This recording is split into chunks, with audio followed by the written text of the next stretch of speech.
오늘 이 시간에는 그럼에도 불구하고 하나님은 이라는 제목을 가지고 말씀 증거하도록 하겠습니다. 우리 제목을 함께 따라 하겠습니다. 그럼에도 불구하고 하나님은.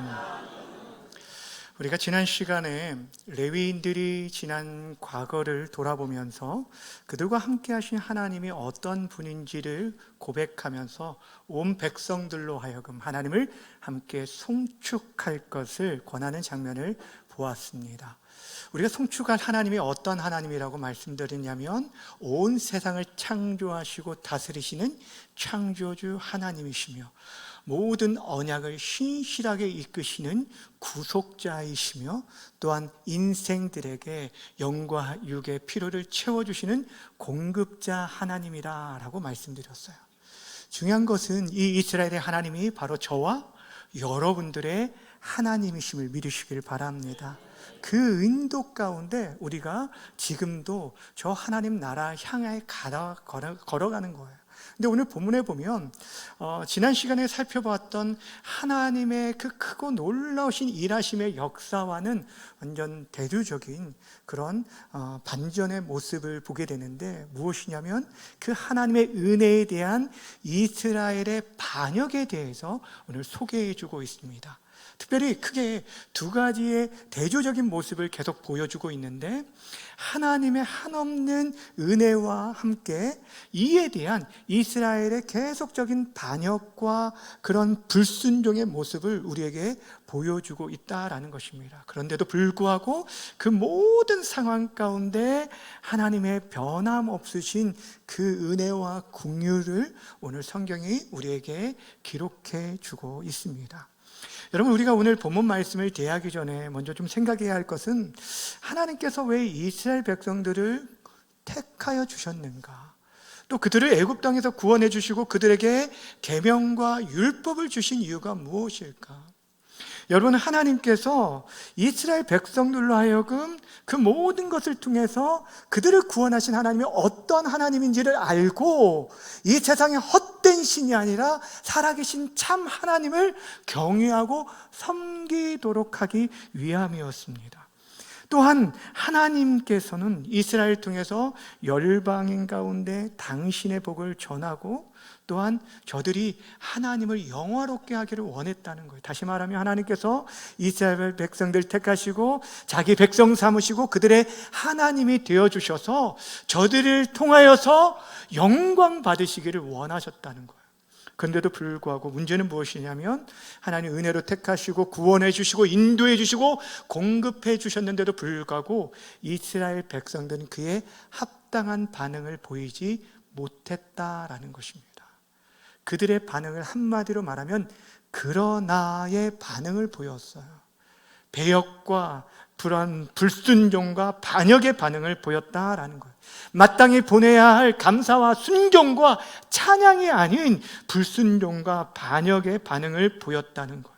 그런데 성경은 거기서 그 이야기가 그치지 않습니다. 놀라운 사실은 그럼에도 불구하고 하나님께서 저들에게 어떻게 대하셨는지 한결같은 은혜와 사랑으로 그들을 대하셨다라고 오늘 성경이 우리에게 말씀해 주고 있어요. 우리가 살펴볼 이 두 가지가 바로 이것입니다. 하나님께서 이스라엘 백성에게 베푸신 그 은혜에 대해서 이스라엘 어떻게 반응하였는지, 그러나의 반응을 살펴보고 그러한 인생들을 향해서 하나님께서 베풀어 주신 그럼에도 불구하고의 은혜, 이 두 가지를 함께 살펴보면서 우리의 연약함을 다시 한번 깨닫고 그 하나님의 풍성하신 은혜와 긍휼 앞으로 더욱더 가까이 나아가는 저와 여러분이 되어지기를 주님의 이름으로 간절히 축원합니다. 첫 번째 우리가 살펴볼 것은 이스라엘 백성들이 하나님의 은혜에 대해서 어떻게 반응했느냐라는 것입니다. 지난 시간에 본 것처럼 여러분, 하나님 말할 수 없는 그 은혜를 이스라엘 공동체에게 베풀어 주셨습니다. 그런데 그 은혜에 대해서 이들이 합당한 반응, 아멘으로 반응한 것이 아니라 오히려 불순종과 패역함으로 반응했다라고 오늘 성경이 말하고 있어요. 오늘 본문 16절부터 읽었는데 16절에 사실 생략되어 있는 접속사가 그러나입니다. 여러분, 우리 개역 개정 성경에 보면 15절 끝에부터 나오지만 대부분의 다른 번역 성경과 영어 성경에 보면 그러나로 시작을 합니다.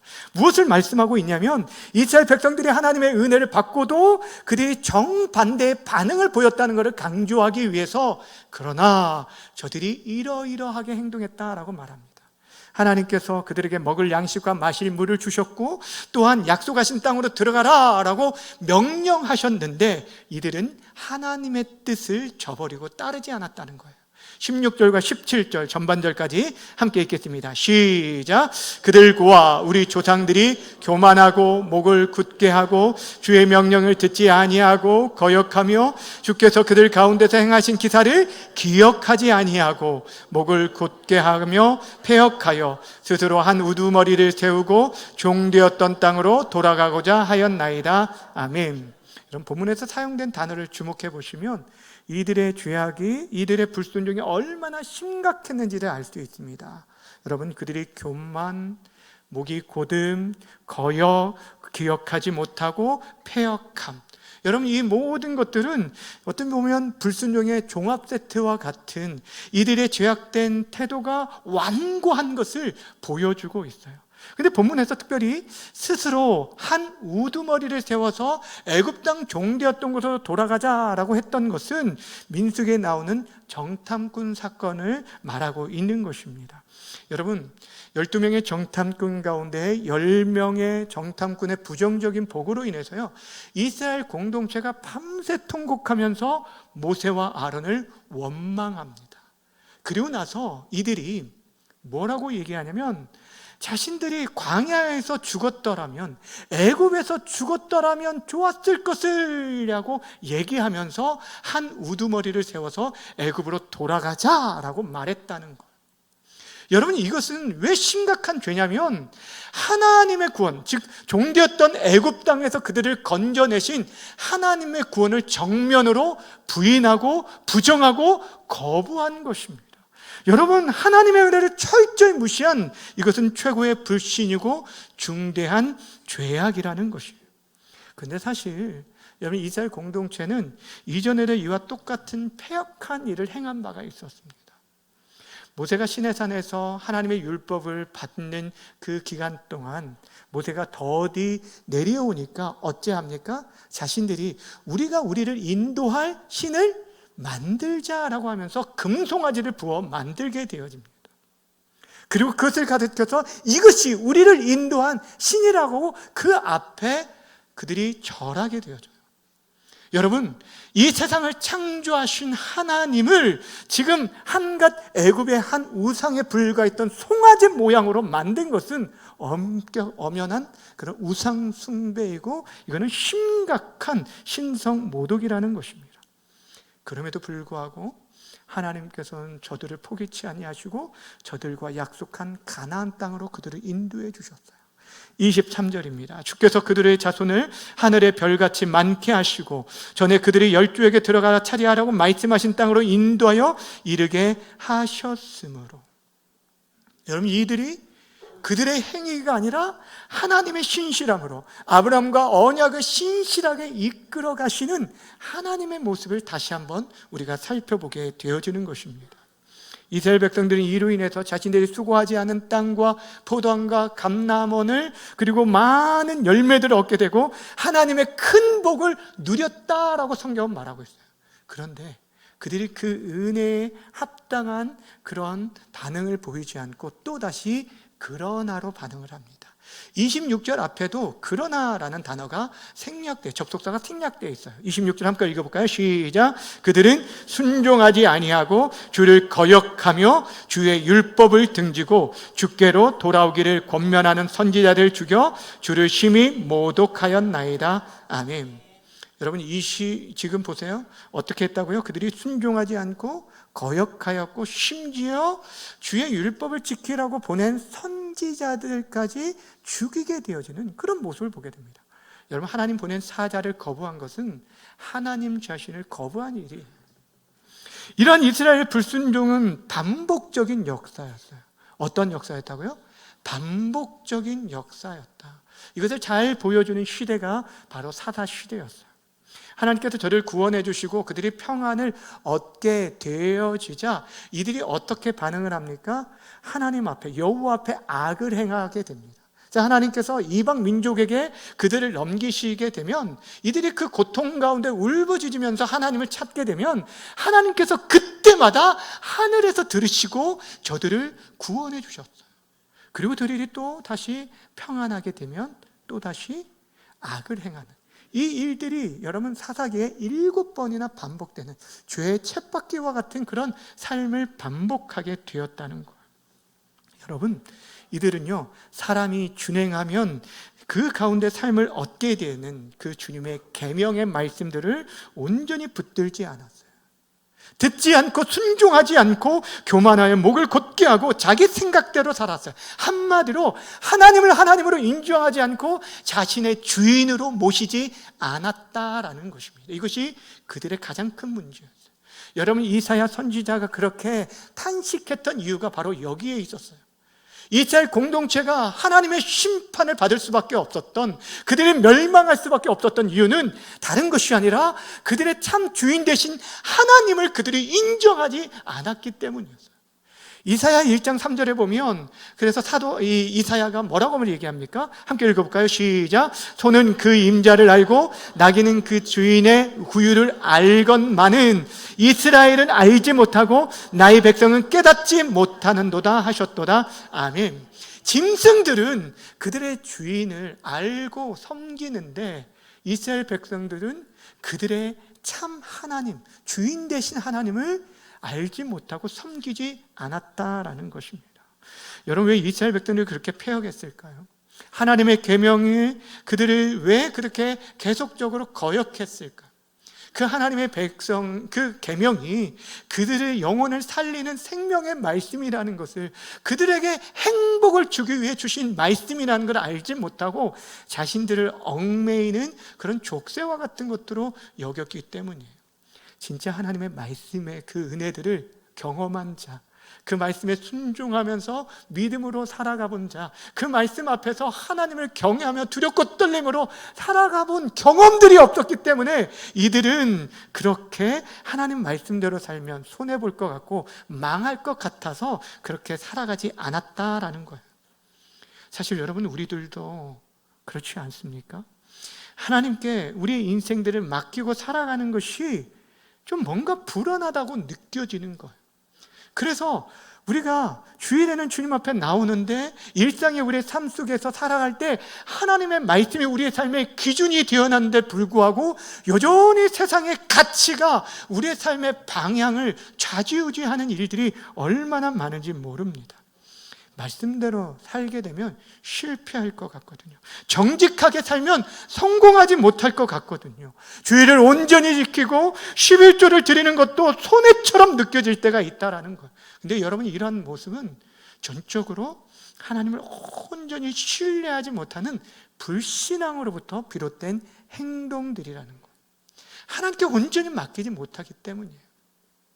제가 예전에 저희 아이들을 이렇게 수영장에서 수영을 좀 가르치는데 제일 쉬운 게 뭡니까? 배영이잖아요. 떠 있는 거니까. 아이들에게 얘기했어요. 야, 사람의 몸은 신비해서 물에 내 몸을 완전히 맡기고 누우면 뜨게 되어 있다. 그래서 발만 살살 굴리면 절대 빠지지 않아. 아빠 말 믿고 몸을 맡겨봐 했어요. 그리고 이제 처음에는 잡아줬습니다. 그래서 이게 등 쪽을 딱 잡아줄 때는 어느 정도 떠 있는 것 같은데 제가 손을 놓는 순간 어떻게 될까요? 불안하니까 몸을 굽히면서 빠지게 되는 거예요. 그러면서 아니 어떻게 사람이 뜨게 되냐고 물에 이렇게 따지기도 했어요. 근데 나중에 여러분 정말 물에 뜨는 경험을 하고 나서야 비로소 나중에는 그 물에 자신을 딱 맡기고요 자유롭게 떠 있는 모습을 보았어요. 우리가 하나님을 신뢰하는 게 바로 그거예요. 우리의 생각으로는 당장에 이해할 수 없습니다. 왜냐하면 내 몸이 가라앉는 게 느껴지거든요. 그러면 좀 불안하면 무조건 빠지게 돼요. 근데 온전히 맡겨본 사람은 알잖아요.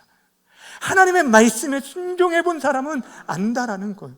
오늘 이스라엘 백성들은 그 하나님의 말씀에 온전히 순종하지 못했어요. 여러분 보세요. 오늘 이들의 불순종은 하나님을 전혀 알지 못하는 이방인들의 이야기가 아닙니다. 여러분, 이들은 애굽에서 나오는 출애굽의 가정 속에서 10가지의 재앙들을 눈으로 보았어요. 홍해를 가르시는 하나님의 능력을 보았고, 만나와 메추라기를 먹고 반석에서 물이 나오는 것들을 직접 눈으로 보고 경험했음에도 불구하고 이들이 하나님의 은혜를 잊어버린 순간 이들은 무너지기 시작했어요. 여러분, 하나님의 은혜가 우리 안에 계속돼요. 그 은혜로 우리가 하루하루를 살아가는데 그 은혜를 잠시라도 잊는 순간 우리 안에 교만이 찾아와요. 내가 열심히 해서, 내가 노력해서 내가 여기까지 온 거다라고 생각을 하게 되는 거예요. 그리고 그 교만은 반드시 불순종으로 이어지게 됩니다. 뭐로 이어진다고요? 불순종으로 이어지게 돼요. 하나님의 은혜가 사라진 순간 우리 마음 가운데 교만이 찾아오고, 그 교만은 우리 삶에 반드시 불순종으로 이어지게 되어진다. 이스라엘 모습이 바로 그거였고, 우리의 모습도 그와 별 다르지 않다라는 거예요. 근데 중요한 것은 그런 인생들을 하나님께서 어떻게 대해 주셨느냐라는 거예요. 사랑하는 여러분, 오늘 본문 속에서 우리가 살펴볼 것이 바로 이것입니다. 레위인들이 계속해서 자신들의 불순종의 역사를 길게 고백한 것은 단순히 자신들의 과거의 실패를 드러내기 위함이 아니라 그 모든 불순종에도 불구하고 포기하지 아니하시는 하나님의 그 은혜를 드러내기 위함이었어요. 자신들의 완악함과 하나님의 신실하심이 얼마나 극적으로 대조되는지를 우리에게 보여주고 있다는 것입니다. 오늘 두 번째 우리가 주목할 것이 바로 이것입니다. 이스라엘 백성들이 하나님을 배신하고 모독하였음에도 불구하고 이스라엘 백성들을 하나님께서 어떻게 대하셨는가? 여러분, 우리들이 만약에 사람 관계 속에서 이스라엘 백성들처럼 계속적으로 그래 했다면 여러분 더 이상 상종하지 않을 수도 있습니다. 더 이상 그들과 함께하지 않고 진작에 포기하고 돌아섰을 거예요. 근데 하나님께서는 그렇게 하지 않으셨다는 것입니다. 이스라엘이 그러나로 반응할 때, 불순종했을 때 하나님은 그보다 더 크신 그럼에도 불구하고 은혜로 반응하셨다라는 거예요. 배영망덕한 그들에게 거듭되는 반역에도 하나님 그들을 포기하지 아니하시고 끝까지 은혜와 긍휼로 그들을 붙들어 주셨다라는 것입니다. 여러분, 성경 전체의 역사가 바로 이것이에요. 창세기부터 요한계시록까지 계속적으로 흐르는 한 줄기가 바로 하나님의 끊임없는 은혜의 역사를 소개하고 있어요. 우리 인간은 계속해서 범죄하고 넘어지고 실패하지만 그럼에도 하나님께서 그들을 붙들고 계시고 은혜와 자비와 사랑으로 함께 하신 것을 말씀해 주고 있습니다. 오늘 본문에서도 한번 보세요. 17절 후반절 함께 읽어볼까요? 시작. 그러나 주께서는 용서하시는 하나님이시라. 은혜로우시며 긍휼히 여기시며 더디 노하시며 인자가 풍부하심으로 그들을 버리지 아니하셨나이다. 아멘. 그들을 뭐하지 아니하셨다고요? 버리지 아니하셨다. 은혜와 그 긍휼의 풍성함으로 그들을 대하셨다라고 말씀합니다. 19절도 읽겠습니다. 시작. 주께서는 주의 크신 긍휼로 그들을 광야에 버리지 아니하시고, 그들을 이번에도 광야에 버리지 아니하셨다. 여러분, 그 앞에 18절에 어떤 말씀이라고 했습니까? 이제 하나님 크게 모독하였다라고 했지 않습니까? 금송아지를 만들고 이것이 우리를 인도한 그런 신이다라고 하면서 그 앞에 엎드렸던 그런 심히 모독하였음에도 불구하고 하나님께서 그들을 광야에 버리지 않으셨다라고 말씀해요. 이 사람 분명히 버림받아도 아무 말할 수 없는 상태입니다. 그런데 하나님은 그런 자들에게 여전히 만나를 공급해 주시고 물을 주시고 구름기둥과 불기둥으로 지켜주시고 보호해 주시고 그들의 옷이 헤어지지 않고 발이 부르트지 않도록 그들에게 날마다 매일 같은 기적을 허락해 주셨다라는 거예요. 그리고 마침내 약속의 땅으로 인도해 주셨어요. 이것이 하나님의 신실하심이에요. 계속되는 이스라엘 사사시대의 그런 반역 가운데서도, 범죄 가운데서도 하나님께서 그들에게 원수들의 손에 붙여주시긴 하셨지만 저들이 조금이라도 돌이키고 하나님을 찾게 되면 그 언제라도 매 순간마다 그들에게 다가가셔서 하늘에서 들으시고 그들을 용납해 주시고 건져주셨다라고 말하고 있어요. 28절 후반절 함께 읽겠습니다. 시작. 그들이 돌이켜 주께 부르짖음에 주께서 하늘에서 들으시고 여러 번 주의 긍휼로 건져내시고, 여러 번 주의 긍휼로 건져주셨다. 여러 번 반복해서 계속해서라는 말씀입니다. 또다시 무너지고 또다시 실패하고 또다시 범죄해도 하나님께서 그때마다 주님을 부르는 모든 자들에게 구원의 손을 내밀어 주셨다라는 것 뿐만 아니라 다시 율법에 순종하도록 경계하셨어요. 경계하셨다라는 이 말은 타이르시고 가르치기까지 하셨다라는 말씀입니다.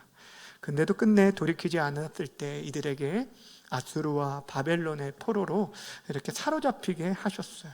근데 그렇게 이야기가 끝나지 않습니다. 오늘 본문 31절이 어떻게 마무리되는지 함께 읽겠습니다. 시작. 주의 크신 긍휼로 아주 멸하지 아니하시고 버리지도 아니하셨사오니 주의 은혜로 불쌍히 여기시는 하나님이심이다. 아멘. 여러분, 하나님 무엇 하지 않으셨다고요? 저들을 아주 멸하지 아니하시고 버리지 않으셨다. 오늘 본문의 17절과 19절과 31절에 계속해서 반복되는 내용이 뭐냐면 그들을 버리지 않으셨다라는 말씀이에요. 이것은 우리에게 무엇을 말씀하시냐면 하나님께서 그의 택한 백성들을 결코 버리지 아니하신다라는 것을 우리에게 가르쳐주고 있어요. 여러분, 우리가 붙들어야 할 말씀이 바로 이것이, 우리가 참 연약하잖아요. 우리가 자주 넘어집니다. 우리들이 하나님의 은혜를 경험하면서도 불구하고 그 은혜를 잊은 채 교만하게 하나님 없이 살아가려 할 때가 얼마나 많은지 모릅니다. 내가 주인 되어 살아가고 그리고 내 고집대로 살아가려고 할 때가 많아요. 근데도 하나님께서 우리를 포기하지 않으신다는 거예요. 우리를 잊지 않으시고 버리지 않으신다라고 성경에 우리에게 말씀하고 있습니다. 우리는 하나님을 잊을지라도 그 말씀을 새기지 않을지라도 하나님께서는 우리의 이름을 그의 손바닥에 새겨 기억하신다라고 말씀하십니다. 심지어 뭐라고 말씀하신지 아십니까? 이사야 49장 15절에 보면 이렇게 말씀합니다. 함께 읽습니다. 시작. 여인이 어찌 그 젖먹는 자식을 잊겠으며 나나들을 긍휼히 여기지 않겠느냐. 그들은 혹시 잊을지라도 나는 너를 잊지 아니할 것이라. 아멘. 그들은 혹시 잊을지라도, 이 땅에서 우리가 하나님의 그 사랑을 가장 많이 닮은 어머니의 그 모성애보다 더 크신 사랑으로 그들은 혹시라도 잊을지 모르지만 나는 결단코 너를 잊지 않겠다라고 말씀해 주셨어요. 왜요? 그분이 사랑이시기 때문이에요. 그래서 오늘 본문 17절과 31절에 계속적으로 강조해 주신 하나님의 사랑의 가장 대표적인 두 가지 속성을, 성품을 우리에게 말씀하죠. 하나님의 속성, 하나님은 은혜로우시고 하나님은 긍휼이 풍성하신 분이라고 우리에게 말씀해 주고 있어요. 부모가 자녀의 그 어리석고 무지한 고집보다도 더 큰 사랑으로 늘 품어주고 있는 것처럼 하나님은 반역하고 배역한 이스라엘 백성들을, 아니 오늘을 살아가고 있는 이 자리에 있는 저와 여러분들을 기다리시고 용서하시고 인내와 자비와 사랑으로 함께해 주신다라는 사실이에요. 그 이유는 단 한 가지입니다. 우리를 사랑하시기로 작정하셨기 때문이에요. 우리의 어떠함이 아닙니다. 우리의 어떤 열심과 노력과 수고와 행위와 어떤 자격이 있어서가 아니라 하나님께서 우리를 택하시고 우리를 사랑하시기로 작정하셨기 때문이라는 거예요. 여러분, 은혜라는 게 뭡니까? 받을 자격 없는 자에게 베풀어 주신 이해할 수 없는 하나님의 호의를 말하는 거예요. 값없이, 조건 없이, 이유 없이 우리에게 그 사랑을 날마다 베풀어 주신다는 거예요. 여러분, 이 땅 가운데 이런 완전한 무조건 사랑을 어디서 경험할 수 있습니까? 근데 또한 그 하나님이 긍휼이 풍성하신 분이라고 말씀하고 있어요. 긍휼이라는 것은 부모가 자녀의 그 연약함에 대해서 가슴 아파하고 안타까워하며 안쓰러워하는 그런 마음을 말하는 것입니다. 여러분, 우리들이 자녀들을 대할 때 그렇지 않습니까? 자녀들은 그들의 어떤 문제로 인해서 많이 고민하고 아파하는 것들을 볼 때가 있잖아요. 어떤 예를 들어 죄송하지만 어떤 중요한 시험이나 또 취업의 문제로 인해서 실패하고 어려움을 당할 때, 여러분 그럴 때 어떻습니까? 그 본인도 굉장히 힘들고 어려워하는 것들을 보지만 그보다 여러분 정말 마음 졸이고 속 태우는 분이 바로 부모라는 거예요. 하나님이 그러시다는 거예요. 우리 인생들에 대해서 우리가 실패하고 넘어질 때 우리를 정죄하기보다는 안타까운 마음으로 바라보시는 분이 바로 우리 아버지 하나님이십니다. 이 땅의 죄의 무거움으로 허덕이는 인생들을 향해서 끝까지 불쌍히 여기시고 품으시는 하나님. 사랑하는 여러분, 하늘 아래 누가 우리에게 한결같은 이런 사랑을 베푸신 분이 있을까요? 없습니다. 하나님뿐이에요. 그래서 시인이 하늘을 위해서는 누가 내게 있으리요, 땅에서는 주밖에 내가 사모할 자 없다라고 얘기한 거예요. 우리가 이 땅에서 그렇게 정말 우리를 한결같이 우리를 사랑으로 대해주신 분이 하나님밖에 없다라는 것입니다.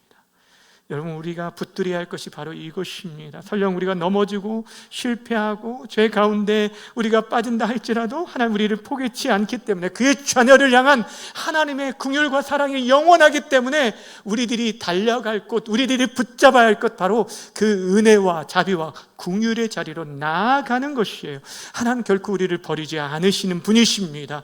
우리가 아무리 죄의 가장 큰 밑바닥까지 내려갔다 할지라도 하나님의 은혜와 긍휼이 미치지 못할 곳은 없고, 언제나 하나님의 은혜는 우리의 죄보다 크다는 사실을 믿으시길 바랍니다. 이것이 복음이에요. 주 안에 사랑하는 여러분, 오늘 하나님께서 우리에게 보여주신 반응, 이스라엘은 하나님의 그 은혜에 대해 그러나로 반응을 했지만, 하나님은 그들을 향해서 그들의 불평과 원망과 배역과 그런 가운데서도 그럼에도 불구하고 한결같은 은혜로 함께해 주셨다라는 것입니다. 오늘 우리에게도 마찬가지입니다. 받은 은혜가 있음에도 불구하고, 우리가 하나님을 알지 못하는 게 아니잖아요. 알면서도 불구하고 그 은혜를 계속적으로 잊어버리고 살아가는 우리들을 향해서 지금도 우리에게 말씀해 주고 있다라는 것입니다. 아니, 오히려 우리들을 그 십자가 사랑으로 초청하고 있어요. 마지막으로 이 로마서 5장 8절 말씀 함께 읽어볼까요? 시작. 우리가 아직 죄인 되었을 때 그리스도께서 우리를 위하여 죽으심으로 하나님께서 우리에 대한 자기의 사랑을 확증하셨느니라. 아멘. 사랑하는 여러분, 오늘 우리는 그럼에도 불구하고의 하나님의 은혜를 함께 살펴보았습니다. 이스라엘 백성들의 모습은 바로 이 자리에 있는 저와 여러분의 모습입니다. 여러분, 이스라엘의 실패는 다른 것이 아니라 그들이 하나님의 은혜를 빨리 쉽게 잊어버렸다는 거예요. 그 놀라운 은혜를 수없이 경험했지만 며칠이 못 지나서, 그리고 몇 달이 못 지나서 또 잊고 또 잊었어요. 여러분, 우리들이 매 순간 하나님의 은혜 아니고는 살 수 없다는 그 고백들, 하루를 시작할 때, 하루를 마감할 때 그 은혜가 필요한 이유가 바로 여기에 있는 거예요. 시인이 고백했던 것처럼 여호와를 송축할지라 그의 모든 은택을 잊지 말지어라 말한 것처럼 우리 심령에 그렇게 선포하시고 그 은혜를 기억하며 사시기를 바랍니다. 또한 넘어지고 실패할 수 있습니다. 이 자리에 있는 가운데 한 사람도 예외됨이 없이 하나님 나라 갈 때까지 한 번도 넘어지지 않을 사람 없습니다. 그런데 우리들이 그때에도 여러분, 우리의 어떠함, 아니 그로 인해서 내 연약함으로 인해서 좌절하고 주저앉을 것이 아니라, 다시 한번 여러분, 우리의 의가 아니라, 우리의 의지와 노력이 아니라 하나님이 베푸신 그 은혜 앞으로 나와서 일어나시는 저와 여러분이 되어지기를 축복합니다. 마지막으로 여러분의 삶 속에서 여러분, 이스라엘 백성이 보였던 그러나의 반응이 아니라 아멘의 반응으로 응답하는 역사가 있기를 바랍니다. 사실 이것이 우리 믿는 자의, 은혜 받은 자의 합당한 그런 태도입니다. 오늘 말씀처럼 사람이 준행하면 그 가운데 삶을 얻는 그 말씀에 아멘, 그렇습니다. 내 생각으로는, 내 이성으로는 도저히 납득되지 않고 이해되지 않는 말씀이지만 그럼에도 불구하고 이것이 하나님의 말씀이면 내가 순종하겠습니다, 따르겠습니다. 그렇게 아멘으로 반응할 때 여러분 지금도 여전히 살아계신 하나님의 말씀의 능력과 일하심의 역사를 경험하고 눈으로 목도하게 되어질 것입니다. 바라고 원하기는 이 한 주간 결코 우리를 버리지 아니하시는 은혜와 긍휼이 풍성하신 하나님 믿고 신뢰하며 나아가되 은혜에 합당한 아멘으로 반응함으로 온전히 하나님께만 영광 돌리는 우리 모두가 되어지기를 주님의 이름으로 간절히 축원합니다.